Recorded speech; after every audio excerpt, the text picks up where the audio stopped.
NCP বাবা তোমরা কোথায় ছিলা? তোমরা নির্বাচনের আগের দিন পর্যন্ত সময় পাও নাই, কি করছো? খালি চাঁদাবাজি করছো? সময় পাও নাই? নির্বাচনের আগের দিন পর্যন্ত তোমরা জুলাই সনদে স্বাক্ষর করো নাই, কেন করো নাই? তোমার এত জুলাই সনদের প্রীতি উঠছে, তুমি কেন কিসের জন্য করে নাই?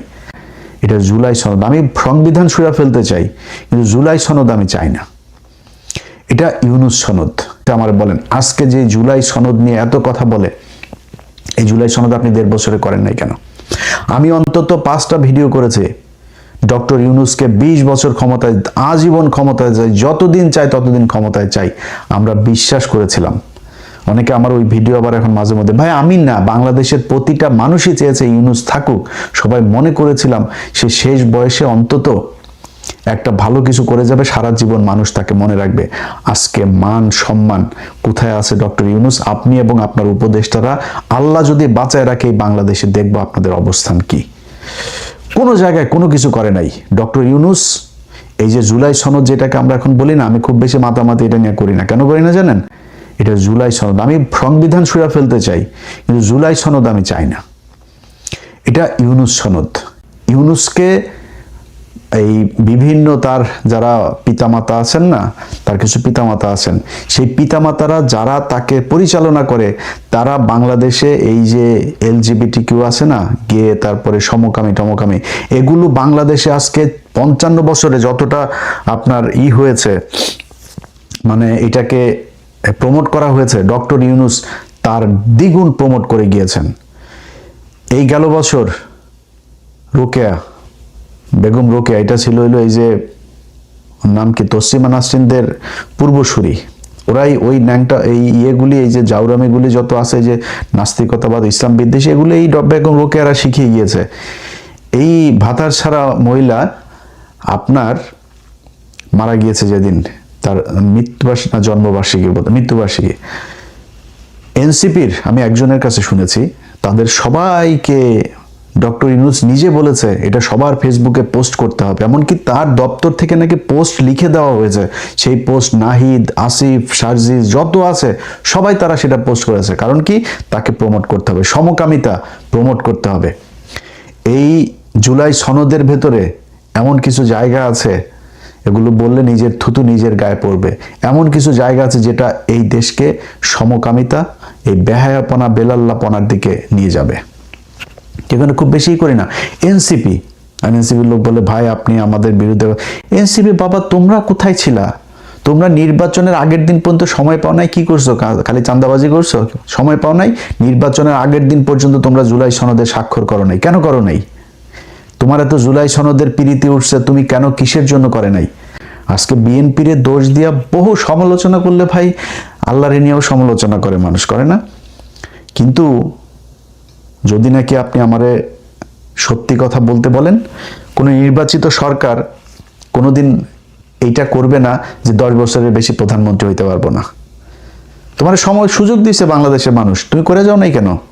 1.5 বছর তুমি তোমার বিশ্ববিদ্যালয়, তোমার ট্রাভেল এজেন্সি, তোমার ম্যান পাওয়ার বিজনেস সব রেজিস্ট্রেশন নিয়ে যাইতে পারলা, আর খালি জুলাই সনদটা করে যাইতে পারলা না কেন? কারণ কি? সংবিধানটা তুমি করতে পারলা না, তোমার টাকা খরচ করো নাই। তো বিডিআর কমিশনের করে গিয়েছো, সেখানে টাকা খরচ করলা, লোক নিয়োগ দিলা, সেটা করলা না কেন? বিচার করলা না কেন? আলেমদেরকে, প্রতিটা আলেম আল্লাহর কাছে, ওরে সারা জীবন আল্লাহর কাছে, আপনারা যতদিন জীবিত থাকেন আল্লাহর কাছে মানে এর বিচার চাইয়া যাবেন। 1.5 বছরও ক্ষমতায় ছিল এই ডক্টর ইউনূস, একজন আলেমকে ছাড়তে চায় নাই। প্রতিটা আলেমকে ডক্টর ইউনূস আর আসিফ নজরুল চেয়েছে তারা জেলখানায় থাকুক। কেন? কিসের জন্য? কিভাবে? যখন কিনা আমি তো আজকে তো ইউনূস নাই, বিএনপির যারা আছেন, বিএনপির যারা মন্ত্রী আছেন, তারা যায় আইজি প্রিজনকে যায় বলবেন ভাই আপনার ফোনটা দেন, হোয়াটসঅ্যাপে ইলিয়াসের সাথে আপনার চ্যাটিং করব, দেখব। কয়েক শত আলেমদের জামিনের ব্যাপারে জেল সুপার, আইজি প্রিজন, যেটা না হয়েছে সবশেষ আইজি প্রিজন পর্যন্ত গিয়েছি, জামিন হয়, আটকায় দেয়, এখান থেকে দেয় না, আইন মন্ত্রণালয় থেকে দেয় না, ডিজিএফআই দেয় না, ওই দেয় না। আরেক চুতিয়া হইলো এই যে এই ওয়াকারের সেনাবাহিনী, এরা একজন আলেমকে ছাড়তে চায় নাই। আপনারা হাদি যেদিন মারা গেল, খবর এলো যেদিন মারা গেল, মৃত্যু ঘোষণা করা হলো, সেদিন দেখেছেন সব পুরো গোষ্ঠী শুদ্ধ ধুইয়া দিয়েছে সেই দিন।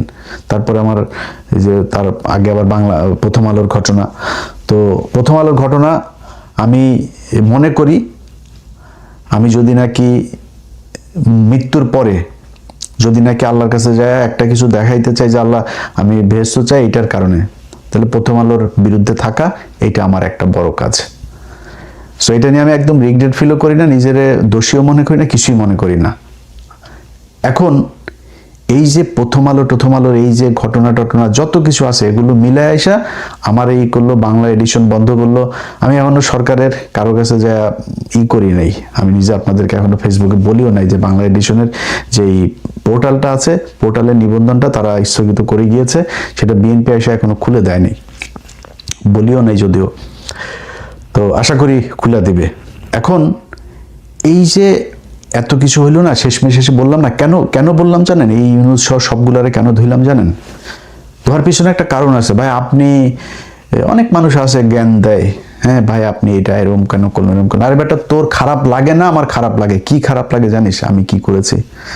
1.5 বছর আলেম, বিডিআর এদের জন্য বহুত কিছু নষ্ট করেছে, বহুত মানুষের সাথে সম্পর্ক নষ্ট করেছে। আজকে সেনাবাহিনীর সাথে যে আমার যে সমস্যা, এই পিলখানার ঘটনার বিচার যদি আমি না চাইতাম, সেনাবাহিনীর সাথে আমার কোনো সমস্যা হইতো না।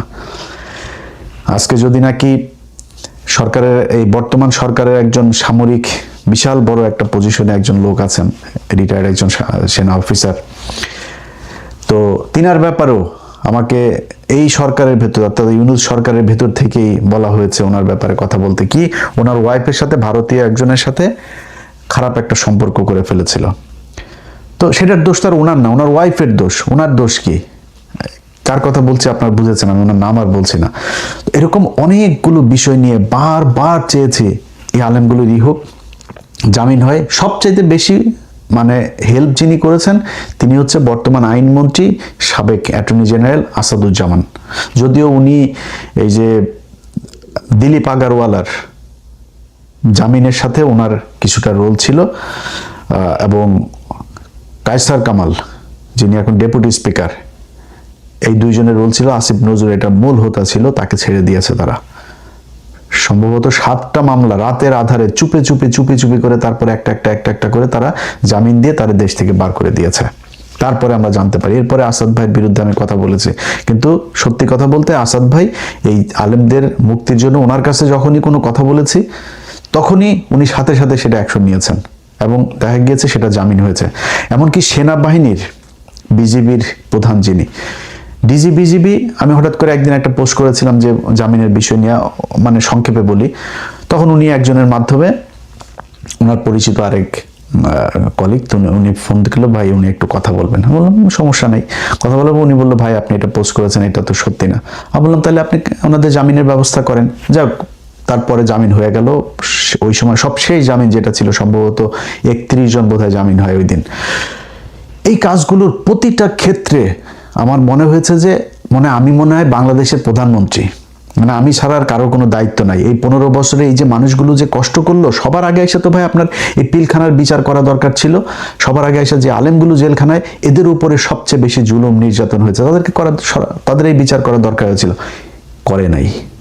এগুলো নিয়ে আমার সাথে সমস্যা শুরু হলো, এবং ওই দিন আমি তারেক রহমানের আশপাশের কিছু লোকজন আছে, যেমন কায়সার কামাল টামাল, এদেরকেও ধুইছিলাম। তো এটা নিয়ে বিএনপি আমার উপরে কষ্ট পেয়েছেন। তার উপরে যেদিন আমার ফেসবুক বন্ধ করলো মেটা আমার ফেসবুক বন্ধ করার পরে তারেক রহমানের খুব ঘনিষ্ঠ, যদিও উনি এখন সেটা একটা লাথি খেয়েছেন, ওর নাম হচ্ছে ওয়াহিদুজ্জামান। ওয়াহিদুজ্জামান হইল গিয়া তারেক রহমানের সাথে যেইভাবেই হোক সে কোনো একভাবে ঘনিষ্ঠ হয়েছিলেন, মানে এখন ইদানিং লাথি খাওয়ার আগ পর্যন্ত ঘনিষ্ঠই ছিলেন। তিনি তথ্য বিষয়ক, বিএনপির তথ্য প্রযুক্তি বিষয়ক উপদেষ্টাও ছিলেন, সম্পাদক। সেই ব্যক্তি ফেসবুকে একটা পোস্ট করলেন যে আমার ফেসবুক তিনি খেয়ে দিয়েছেন, হ্যাঁ আমার সন্তানদের পেটের ভাতের কথা চিন্তা করে তিনি এতদিন এটা করেন নাই, এখন তিনি খেয়ে দিলেন, বাড়াবাড়ি করলে জেলে যাইতে হবে আমারে নাকি, এই পোস্ট করলেন তিনি। এখন উনি তো ওই সময় ছোটখাটো ব্যক্তি না, তারেক রহমানের তথ্য প্রযুক্তি বিষয়ক, তারেক রহমানের ফেসবুক, টুইটার, এগুলোর পাসওয়ার্ডও তার কাছে ছিল তখন। তো সে তো ছোটোখাটো লোক না। তিনি যখন আমাকে নিয়ে এরকম পোস্ট করবে, আমি তারপরে বিএনপির পিছনে পিছনে ঘুরবো আপনার মনে হয়? ডক্টর কনক সারোয়ার উনি তো এখনো পর্যন্ত আমার জানা মতে বিএনপির বিরুদ্ধে কোনো কথা বলেন নাই। এমনকি আমরা নির্বাচনের 2 দিন আগে আমরা 3 জন লাইভে আসার কথা ছিল, সেই দিনও কিন্তু উনি যুক্ত হন নাই। আমি, পিনাকি দাদা 2 জন ছিলাম। সে ব্যক্তির বোন জেলখানায় ছিল, তিনি এই বিএনপির কাছ থেকে কি পেয়েছে?